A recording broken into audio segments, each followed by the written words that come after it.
Hi. Okay, let's go. I'm ready. Are you? Okay, here I go.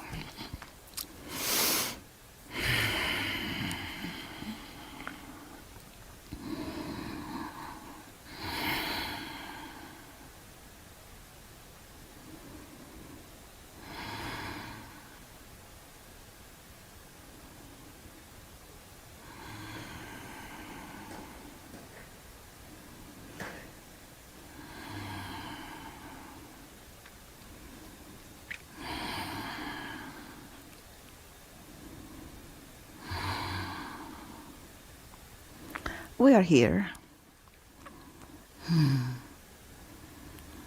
eager to chew with you about these things that matter to you a lot. Let's get right into it. Let's just go. Let's see a video. Hello, Abraham. Hello, Esther. Hi, everyone. Abraham, my question for this broadcast is around reconciling two different ideas. I guess since these broadcasts started, I've really gotten into the idea of releasing resistance, and I was following the premise that everything that I want can just naturally flow in, and I can naturally float up if I release resistance. And then with this new concept of marbles, and I'm loving the idea of dropping in marbles that blend with my inner being's marbles. You mentioned that we never let go of any marbles. They're always all in there, even the ones that are out of sync with where we're going. So I'm wondering if you could speak more on that, so I can kind of expand my thinking to include both and to keep from losing my marbles. All right, thanks. Well, you may have heard us say, we say it fairly often, that every thought that has ever been thought still exists. And so we're talking about, in reference to this bag of marbles, if you haven't heard us talking about the bag of marbles, we're using it as an analogy to help you realize that when you think a thought, you drop it in your bag of marbles. And if you continue to think that thought, that's what a belief is, a thought you continue to think, then that thought, or in this analogy, that marble, is still active and therefore has attraction power. So every thought you've ever been thought, in essence, in this analogy, is in your bag, but it may or may not be active. And if it isn't active, then it isn't attractive in nature right now. But the fact that the marbles are there means that it could become active the closer you get to whatever those thoughts are.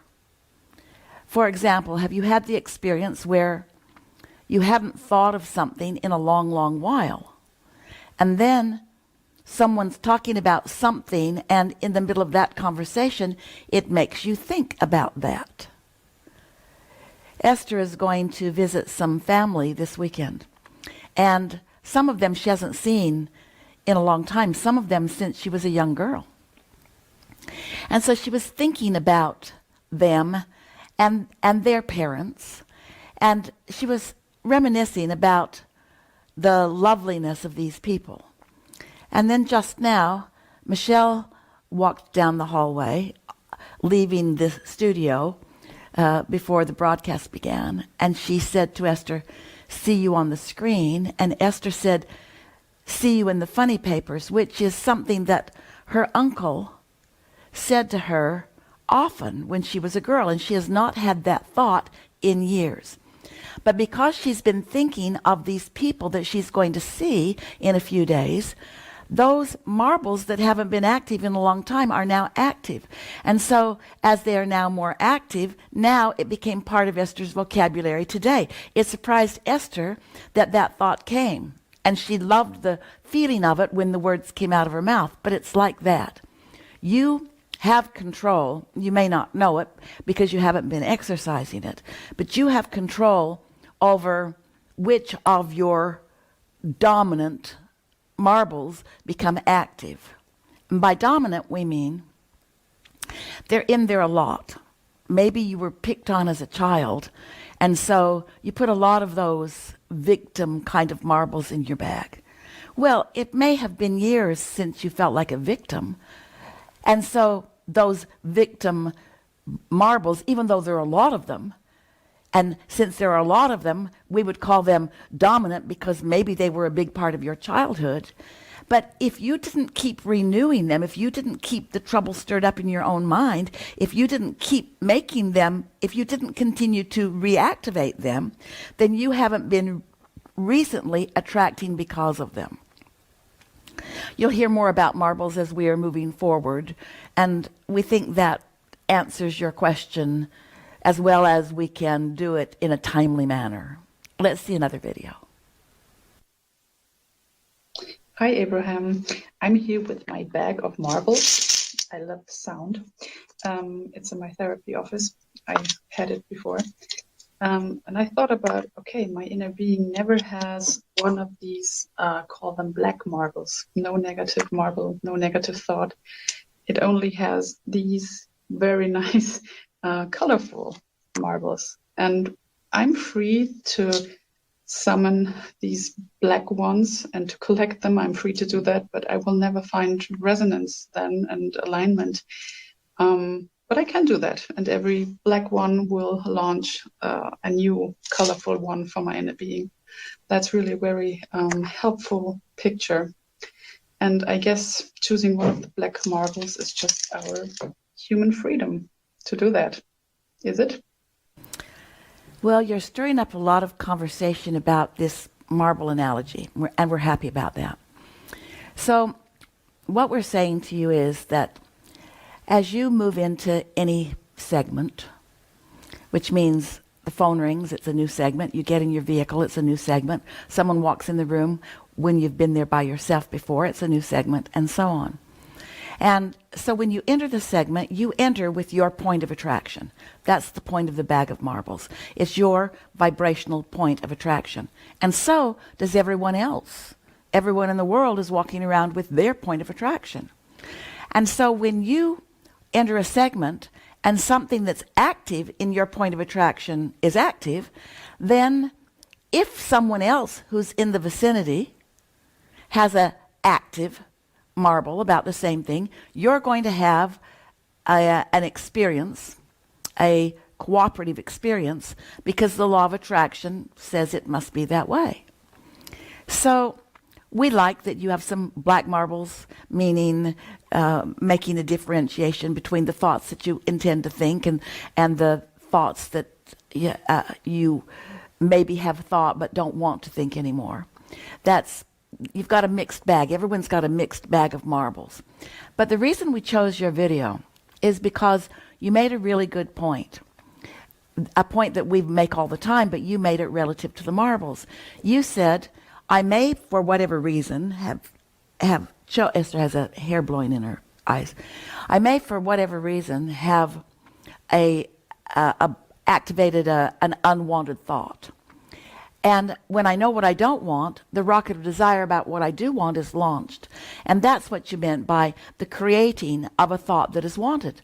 That's what step one always does. Step one causes you to ask. And you ask for what you prefer, even if you are not using words. When someone's rude, you want nicer life experience. When you're unhappy, you want to be happier. If you don't have enough of something that's important to you, you ask for what is important to you, or more of what is important to you. And so you're launching these rockets of desire. And when you do that, this is the part we liked the most about your question. Your inner being, who has assembled, well, the law of attraction did the assembling, but your inner being is focused, and that's why it's assembled. Your inner being has gathered cooperative components to what you desire, and only to what you desire. So really, as we're moving forward, let's carry this theme forward because it'll help you. If what you understand your work to be, first, start again. If you accept that you have a bag of marbles, and rather than trying too hard to calibrate or coordinate your bag of marbles with everybody else's, if you are instead calibrating your physical human bag of marbles with that of your inner being. That is really utilizing your guidance system effectively. And it is also the fastest way to you discovering through calibrating, through paying attention to the way you feel, the fastest way to your being in the vortex, to you being in the state of allowing, to you being allowing rather than resisting, to you feeling good rather than sad, and so forth. And so, yeah, marbles abound, points of attraction abound.